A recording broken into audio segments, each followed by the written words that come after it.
climate extremist, aren't you, Professor? Certainly not, Senator. You are a political extremist, aren't you? Certainly not, Senator. On July 9th of 2024, did you tweet the following quote? Honestly, the biggest long-term political problem the Democrats have is that they don't know how to talk to low-information morons.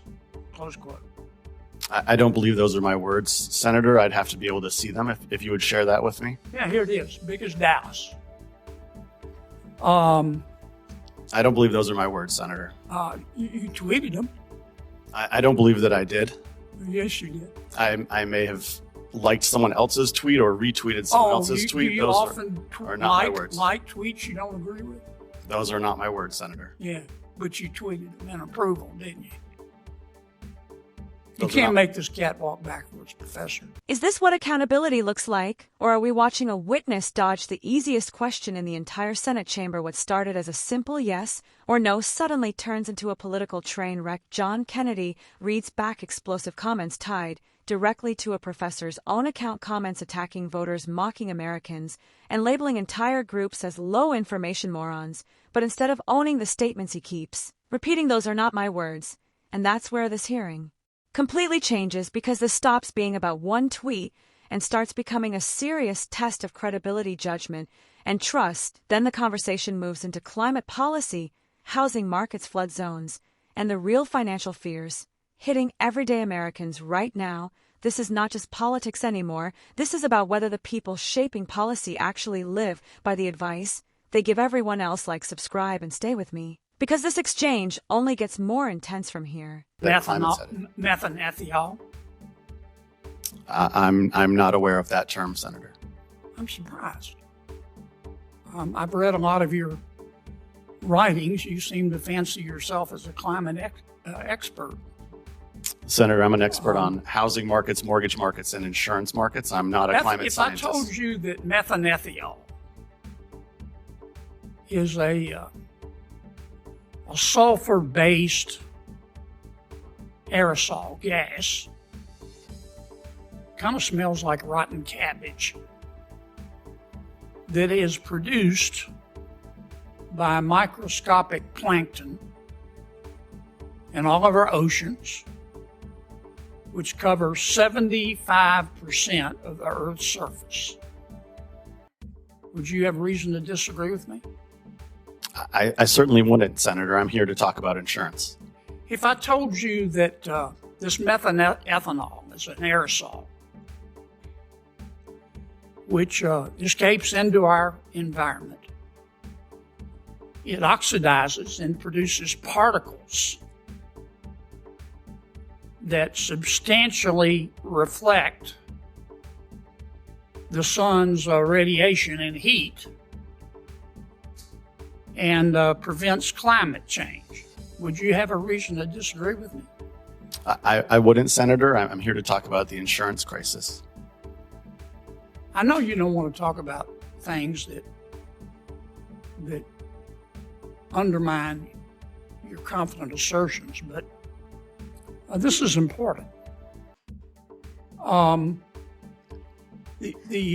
The Institute of Marine Sciences and the Cabrera Institute of Physical Chemistry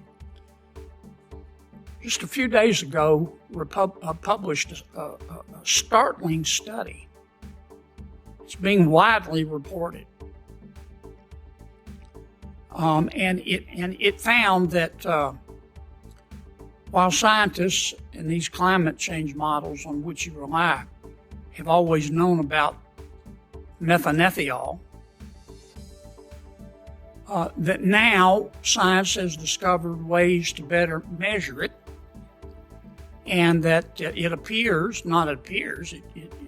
demonstrates that there's 25% more methanethiol being released into our atmosphere than any scientist ever thought.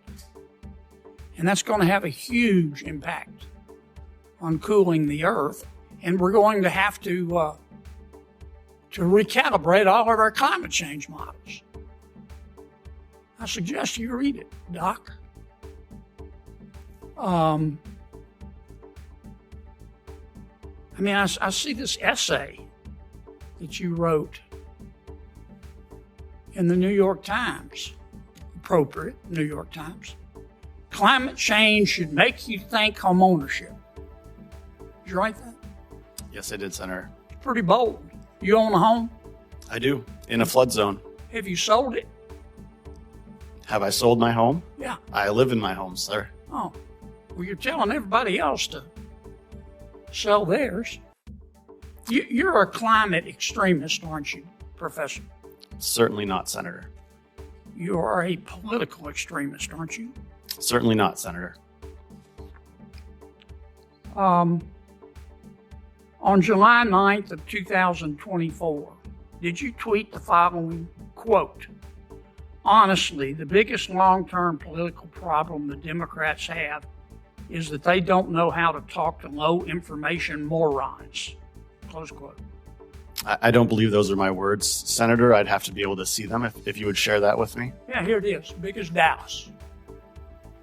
I don't believe those are my words, Senator. You tweeted them. I don't believe that I did. Yes, you did. I may have liked someone else's tweet or retweeted someone else's tweet. Do you those often are not my words. Like tweets you don't agree with? Those are not my words, Senator. Yeah, but you tweeted them in approval, didn't you? You Those can't make this cat walk backwards, Professor. Those are On not July 16th, those are not my words, Senator. 2024, did you tweet the following quote? A big part of modern right-wing culture is this frisson of the illicit. The reading of this or that writer or account that are outre in whatever ways, fascists, race IQ obsessives, Holocaust denial adjacent, people with very weird sexual fixations and pathologies they turn into their own philosophy, etc. A lot of them, and I think this is true of Vance, and definitely true of the creepy Silicon Valley MAGA weirdos, have simply pickled their brains, end quote.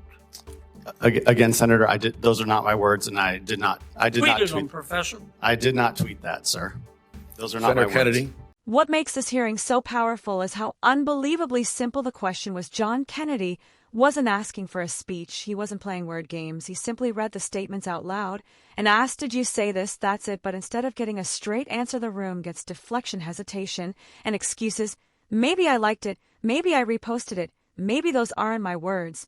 And that's the moment this hearing stops being about politics and starts becoming about accountability, because in the real world, when your name is attached to something you own, your words, your actions, your judgment, that's how trust works. And that's why this matters so much, because Benjamin J. Keyes isn't just another random voice online. He's presented as an expert, someone whose opinions influence housing, insurance markets, and policies that affect millions of American families.